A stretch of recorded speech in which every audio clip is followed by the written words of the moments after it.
Good morning. We are still in James chapter 1. And last week, if you guys were around, you remember, last week I prepared for this week's message and realized it was the wrong passage the night before. Scrambled things together to prepare. This week, my daughter's wedding, so that's all on my mind. I thought, well, it's okay. I've already prepared the message. And got home last night and didn't remember anything that I prepared. So I had to start all over again. I think I just actually was, I don't know. So I'm only doing 2 verses. Last time I thought I was doing this passage, I was going to do like 7. But I'm only doing 2 verses. And it comes off like a proverb. So if you open up to James chapter 1, you want to drop down to verse 19. If you remember when I said in the beginning of the book, I said James kind of is like... sometimes it's like the Proverbs. It changes topics over and over and over very quickly. And the verses that we're going to go through today are very proverbial. Now, proverb is like a short saying that captivates a truth or a common understanding of something that's true. But usually it does it in some sort of way that cements it more. And I'll kind of get in that in a minute with this one, like if it wasn't a proverb. So let me read it. It'll make more sense what I'm saying. So verse 19 says, "Dear brothers and sisters, take note of this. Everyone should be quick to listen, slow to speak, slow to become angry, because human anger does not produce the righteousness that God desires." So I could come up, he could have written the same thing and said, shut up and listen. Has a different impact. It doesn't sound like a proverb, no wisdom in that at all, right? Like it is just, but that's what it's saying. Shut up and listen and stop being angry. Pretty simple. Let's go home. But a proverb says it in such a way that causes you to ponder what's actually being said, that hopefully it captures you in the moment so that you can respond better than you would if you didn't know the proverb. Like one of my favorite proverbs, say it's a Chinese proverb. I don't know if it is or not, but I love he who throws stones loses ground, or he who slings mud loses ground, or something like that. I'm like, it's such a creative proverb, because it's true on 2 levels. It's true physically. If I'm throwing mud, I'm throwing my own ground away. But the reality is you lose ground when you're just slinging mud and criticizing someone else. And so Proverbs has that sense of taking a truth that should be obvious, but we don't pay attention to it that well. And we're going to get through that. We don't pay attention to this very well. We humans are horrible at this. And so when you look at the proverb, it says, "Dear brothers and sisters, take note of this. Everyone should be quick to listen." So there's a quick and then 2 slows. Quick to listen, slow to speak, and slow to become angry. Because human anger does not produce righteousness that God desires, or the righteousness that God desires. Now you drop down. I want to go to your next verse. If you want to open up to Proverbs, we're going to go through, because it sounds like a proverb because it's all over the Proverbs. All these 3 being quick to listen, being somebody that is slow to be angry, being somebody that is slow to speak, is all over the Proverbs. So I just pulled out a few of these here. This is Proverbs chapter 10. So if you want to go to Proverbs chapter 10, you're going to go all the way down to verse 19. And verse 19 in Proverbs 10 says this: "Sin is not ended by multiplying words, but the prudent hold their tongues." Now, I struggle. I said it last week. I'm always thinking about what I'm going to say to rebut what you said before you're done saying what you're saying.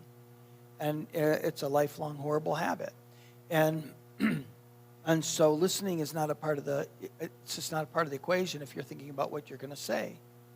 But you always have a conversation going on in your head. There's 2 conversations going on right now. You're hearing me and you're telling yourself what you think about what I'm saying right now. And some of you is like, am I? Yes, you just did it. You have 2 conversations going on with every conversation you have with somebody else. And it's very difficult to just listen to what they're saying. But it's also really difficult if they come at you with something you don't like, or they're criticizing something you said, or criticizing something you believe, something that you disagree with, whatever, will definitely have a voice going on telling you why they're wrong and what you're going to say to respond. And a lot of times what we do is we respond before they're finished saying what they're going to say. The second Proverbs, go a few pages ahead and go to Proverbs 17. Proverbs 17, and you drop all the way down to verse 27, says this: the one who has knowledge uses words with restraint, and the one who has understanding is even-tempered. Even fools are thought wise if they keep silent, and discerning if they hold their tongue. See how there's a proverb. It's like a fool can think they're wise just simply because they're not exposing their ignorance, right? And so when you think about it, but that one isn't so much just holding your tongue. It's also being patient to being patient, and not just you're speaking but listening. And then and by being silent. Then the last one, if you go to Proverbs 14, I want to go through, is whoever is patient and understanding. Whoever is patient has great understanding, but the one who is quick-tempered displays folly. And patience, most people when they get angry, we get angry quick. It's not usually a slow burn. If it's a slow burn, it's because it has history. But usually when somebody says something, you're like, wait, what did he just say? Or what did she just say? You're actually pondering that before you get angry. If it triggers something, you have a history, and you'll go usually quick.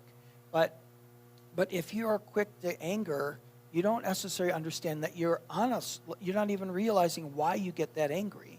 And it's really kind of critical. So let's go back to James chapter 1 and think about this. Everyone should be quick to listen, slow to speak, and slow to become angry. If you are someone that speaks quickly, two things that are going to happen. Someone's going to get angry. Either you're already angry and you're speaking quickly, or you're going to make the other person angry. Does that make sense? So in a conversation, when I have somebody wants to tell me something, if I want to tell them why they're wrong, I could do that because I'm angry already, right, because of what they said. Or I'm going to make them angry by answering quickly. So anger gives birth out of conversations where somebody's not listening. Over time, when you have these conversations with people, and they don't, and you're trying to understand, we don't try and understand where they're coming from. Tom Barnett is a friend of mine. We've been friends for years. He was an elder, and we were in a really bad place for a while. And we would argue about the same thing over and over and over and over and over. And it was between the Business and Finance Board and the Elder Board. The Business and Finance Board set the budget. The elders have input, but they don't set the budget. But if they don't like the budget, the elders thought they should be able to just rewrite the budget. And we're like, no, the Business and Finance Board writes the budget. That's responsibility. But they had some issues. We were building a budget that was, they thought it was too much money for the amount of offerings we took in. And the elders actually had a point, but so did the Business and Finance Board. So I was always telling Tom why he was wrong. So as soon as he would bring up this issue with the budget, and you know what he was really upset about wasn't about that I thought he was wrong. What he was upset about is that every time he tried to tell me something, I was always trying to tell him why he was wrong. There was one time we were having a conversation. Actually, we went to a marriage counseling type thing. We went to see Scott Engelman to sit down and talk about some of this stuff, right? And we had these 2 hours mediating out what's going on between the two of us to try and save the friendship. And we went out to lunch afterwards and went right back to that issue with the Business and Finance Board and the Elder Board and the budget. And he started sharing with me why he was upset. And I just told him why he didn't need to be upset. And I've done that with my wife so many times. I've shared before. It's like if she tells me she's upset because of A, B, and C, and I tell her that A, B, and C didn't happen, never going to happen, and you're wrong, she can just stop being angry. Or stop worrying. I just removed all of your worries for you. You should be grateful. And actually, all she does is you don't listen. Now, you remember that, and for men, it's a little bit different too. You ever remember that video we showed a long time ago? I should have showed it. This awesome video where there's this couple sitting on the couch, and they're having this conversation. She's got a nail in the middle of her forehead. You see that video? And she's trying to tell him, I don't know what this is. I have this headache thing going on. And he's going, well, you do have a nail in your forehead. And she's going, it is not about the nail. I do think if you told it, that would help everything. No, it is not about the nail. You never listen. Fine, I'll listen. And she starts saying, I have this achy thing going on. All my sweaters are snagged. Every single one of them. And he's like, this is so stupid. Because he's like, all you got to do is take that nail out and all the sweaters will be fine. Right? But he's listening, and she's going, thank you for listening. The guy's going, this is so stupid. Right? And for the guy, it feels like that. It's like, if you just take the nail out of your head, I can solve all your problems. And when she says it's not about the nail, from the male's perspective, it's obvious it's about the nail. But what sometimes is when she's saying it's about something else, we think it's so obvious that we're not listening, and we never do listen, and we don't hear the problem is actually really is something else. In that video, it's kind of funny because it is about the nail. And what it resonates with me, because that just feels like 90% of many of my arguments. I can fix it. Just let me yank that thing out of there. But there's actually bigger problems going on. And if we don't listen, we never find out. So there's a passage Jesus says in Matthew chapter 12 on the Sermon on the Mount where he says, why do you try to take the speck out of your brother's eye when you got a plank in your own eye? Right? The plank in your own eye, you don't see it. It's a big problem, but you don't see it. Mindy and I were in bed this morning talking about where we've come from. Because my daughter just got married, and we talk about how much we've both changed over the years. And you know what? That should be a good conversation, but it both ends up making us both angry. Because what happens is we start bringing up things in the past that, I still don't feel like you need to be angry about that. And she's like, you still don't get it. But we have come a long way, so we start to listen. And I start thinking about, she thinks that you don't listen because you always know it's better than me and you just think I'm stupid, which is not true. So if somebody says something to you, and you come to a conclusion where you get angry quickly, it's because a lot of times the conclusion you get to is wrong. I didn't ever think she was stupid. To tell you the truth, I was on the hunt for a woman that was smart for me because I never felt like I was very smart. And I didn't want dumb children. I wanted children that would be smart. So if I wanted children that were going to be smart, I better marry somebody that's a lot smarter than me. But I struggled in school. And so I thought, well, I got a better chance if I find somebody that's smart. Well, Mindy was smart. She's still really smart. Yeah, here we are in this relationship. I marry someone I think is smart, and she's telling herself the whole time he thinks I'm stupid.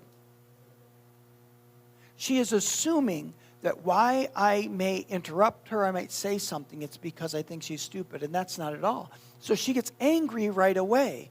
And through that anger, you never really do get to find out what is actually going on because she's already guessing the motive of my heart. That I'm interrupting or telling her why she's wrong, and my motive is because you're dumb, I'm smart, listen to me. Which is not, it's never been the case. I never thought she's dumb. But if she could not get angry for a minute, she might find out my motives by saying, it doesn't mean I'm right, but she might find out that that's not the reason. I don't think you're stupid. But when she tells me you just think I'm stupid, guess what I do? Quick to speak, slow to listen, don't even try and understand what I'm doing that's trying to make her feel stupid. I'm just thinking you're just wrong. I've never thought you're stupid. I try to marry somebody smarter than me. Done. You should be happy now. I was like, you never listened to me. I just listened to you. You want me to repeat back what you just said? Prove it. When Tom and I got back from the restaurant after talking about that same argument we had, and it went on, we talked about it on the phone after we left the restaurant, and then we hung up, frustrated with each other, and then I realized our relationship would be better off if I spent more time trying to understand why you're upset than trying to explain why you shouldn't be. So I called him back and said that. I said, I'm sorry. I don't know how long that's going to take me, but I know it would we would be better off if I would try and understand why you're upset instead of tell you that you shouldn't be. But I've done that to everybody in my life. I don't like people being upset at me. Like, I had a dad with a huge anger issue. Boom, huge anger. I remember this, my parents told my sister and I to take something down the stairs to our basement. It was a long, door or something. So I'm going down the stairs like this, and she's at the top. And my dad built this wall down the side of the stairs out of paneling, but he didn't put any drywall behind it. About the cheapest paneling in the world. So there were holes in it and didn't hold up because there's nothing backing up that paneling. So we go down the stairs, and I just juggle her like that. She goes, crunch. Her body's just in the wall. And we're laughing. My dad's going, you guys better not have broken under that wall. He's like yelling at us already. And we're like, oh my gosh, her imprint is in the wall. He's like, it's not something you can hide. Head, shoulders, no knees and toes. Just the upper torso is just right there in the wall. But I grew up with a really angry father. So trying to dismiss anger as quickly as possible was what I did. So a lot of times, though, the source of the anger is what is a plank in my eye. I don't know I'm causing it. So if I'm not willing to listen, slow down, stop speaking, and listen, I just leave that plank in my own eye. I can't find out why she's upset, or you're upset, or somebody else is upset at me, because I'm so focused on I didn't do nothing wrong. Chill. You don't have to be angry at me anymore. We're all good, right? Doesn't work that way. You need to come to the place where you can understand why somebody's angry at you.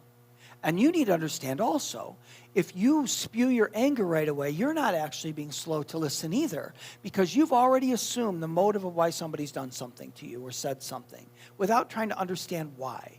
This happens all the time. I've shared before, when I graduated from seminary, big celebration. We're going to go to the graduation ceremony. My parents are there. My siblings are all there. We have all this family celebrating my graduation.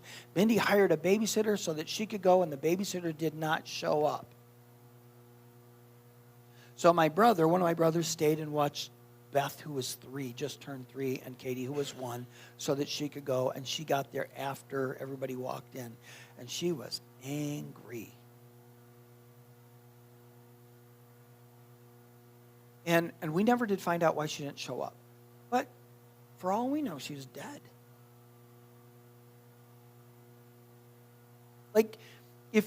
She's angry because she felt like the babysitter just blew her off, said she was going to be there and didn't come. And that's probably true. Maybe it's true. Maybe she was just in a car accident. Maybe somebody else in the family had an emergency that she had to do. There's all kinds of answers of why things are the way they are, why things happen.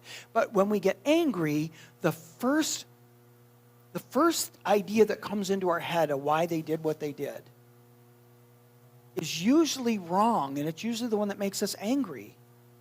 We go right there. You don't know the motives of your spouse's heart, your children's heart. You don't know the motives of why they said or did something. We just tend to react, and a lot of it is history.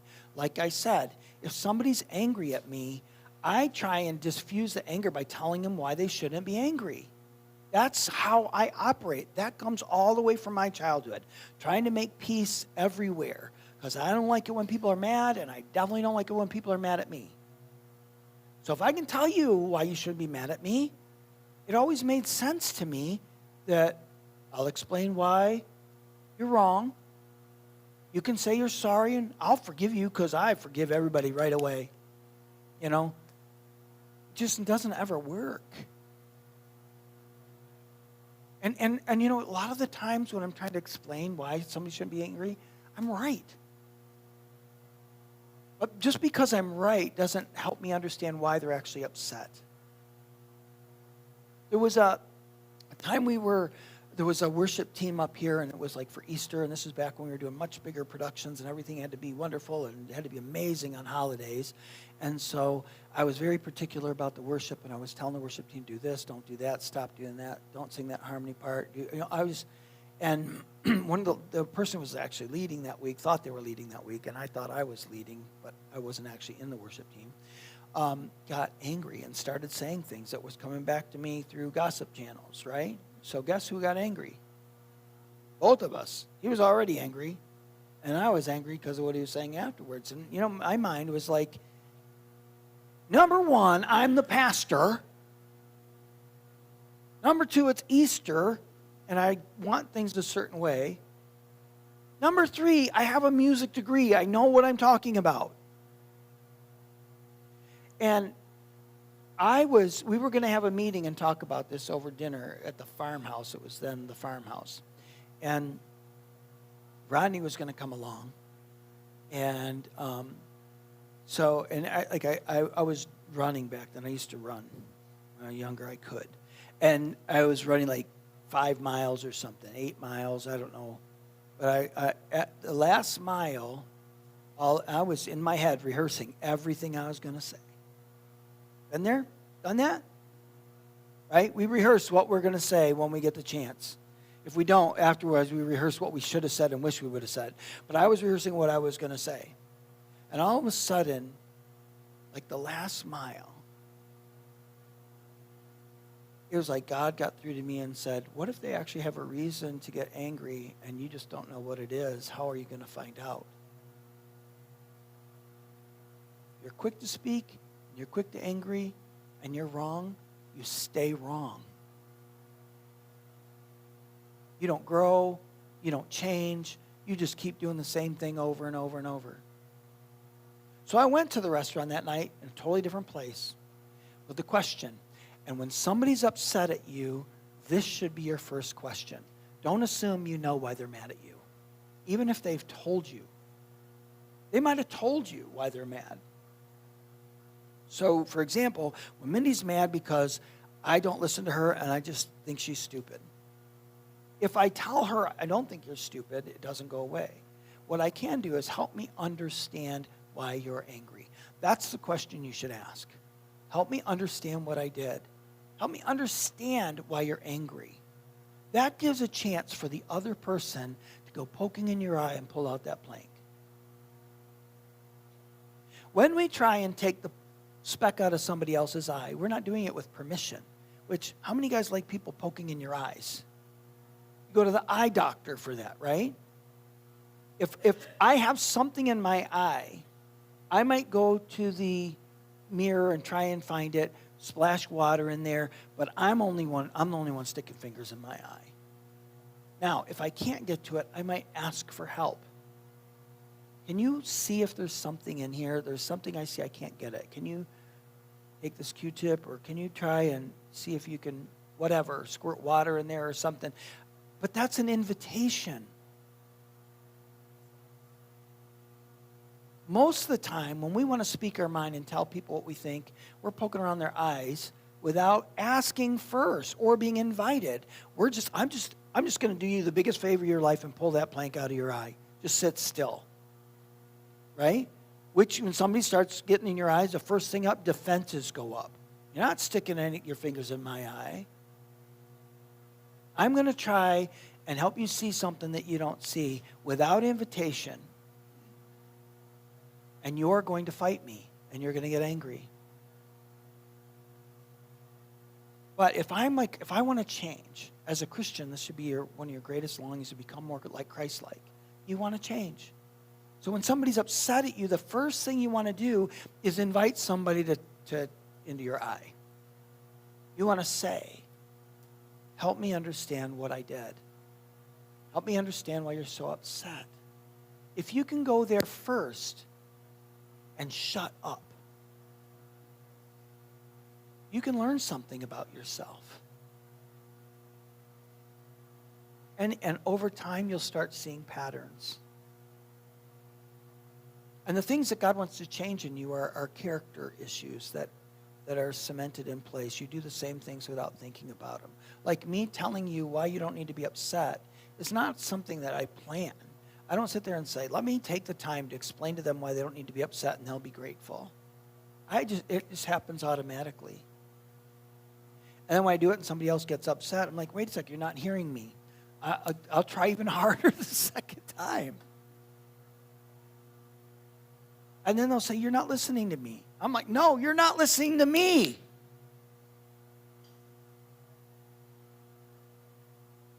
You don't get anywhere without really putting this into place. Be quick to listen. Slow to speak. Slow to get angry. Because you never get to find out the part of the issue that's yours. And over time, like I said, you'll find patterns. Mindy used to tell me over and over, like there was this place where the bathroom water would splash over the sink, because we have upstairs bathrooms, 2 of them, and the water would come a little bit through the ceiling. And she was worried about mold. And I would say, there's not enough water up there to create mold. And she'd just feel blown off, not heard, right? I kept doing that over and over and over. But that was just an example of what I did all the time. And it took me a long time to understand. There were people who do this in the church. That this is a problem. And I would explain why it's not a problem. Now, remember, I'd like to try and take away your problem by not understanding the problem. But what I was really doing was taking part of the problem so I didn't have to do anything. So if there's no mold up there, what do I have to do? And the reality is why I didn't want to fix it is because when we first got the house, because we bought an old 1800s house and remodeled the whole thing, and the drywaller said, hey, I can texture that whole ceiling, for an extra $50 a room. Go ahead. Now whenever you want to fix the ceiling, it's not easy because I can't match the texture. That problem's overwhelming for me. If it's not a problem, I'm good. I just have to convince Mindy it's not a problem.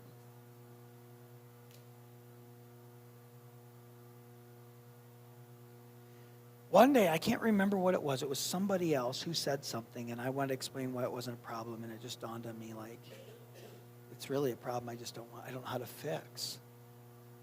So I want to tell them it's not a problem, but I can't escape it. It's really a problem. And then all of a sudden I remembered the upstairs bathroom. Mindy's been telling me for years, I just blow her off. And I always told her that I wasn't. I heard what you said. You're worried about mold. You don't have to worry about mold because there's just not enough water in there, some ventilation, yada, yada, yada, yada. Right? And I remember, then I would start thinking, yeah, it's really because I didn't know how to fix it. So now when you start seeing the problems because you're slow to speak and quick to listen,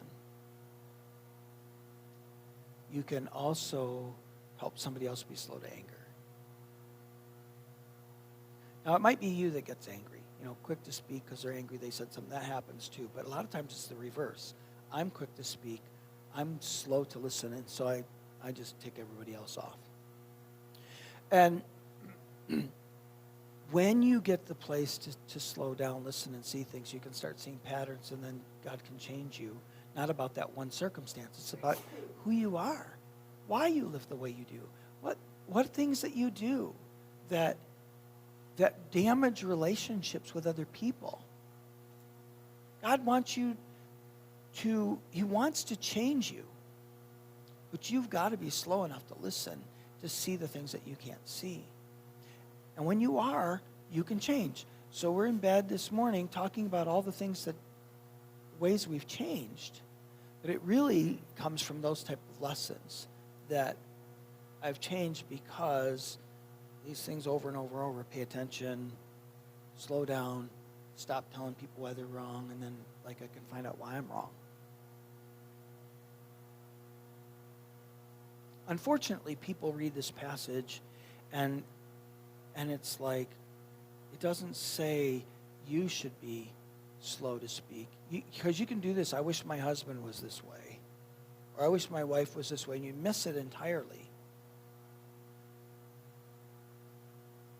It's you.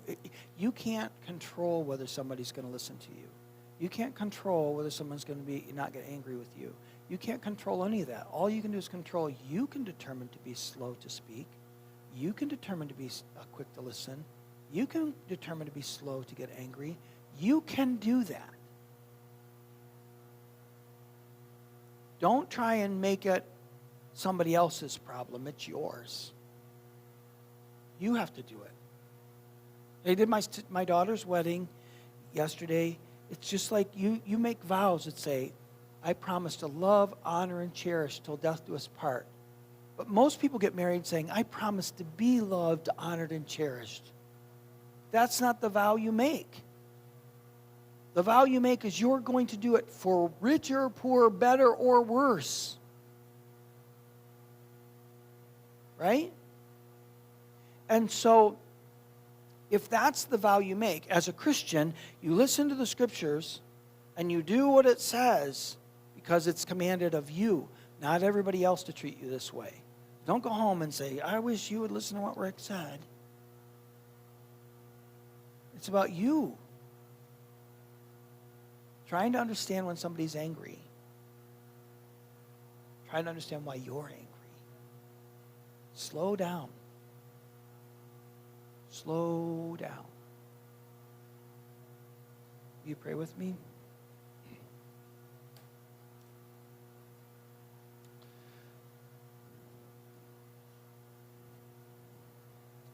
Father in heaven, if I could have one wish, just one, I would wish that everybody knew you. That everybody would have a relationship with you so that all of these other things that we struggle in with life, that you would partner with them so that they could change and live around changing people. So, Father, I just pray that there would be people in this room say, God, help me to be yours. Forgive me for holding out on you, for not trusting you, for not loving you.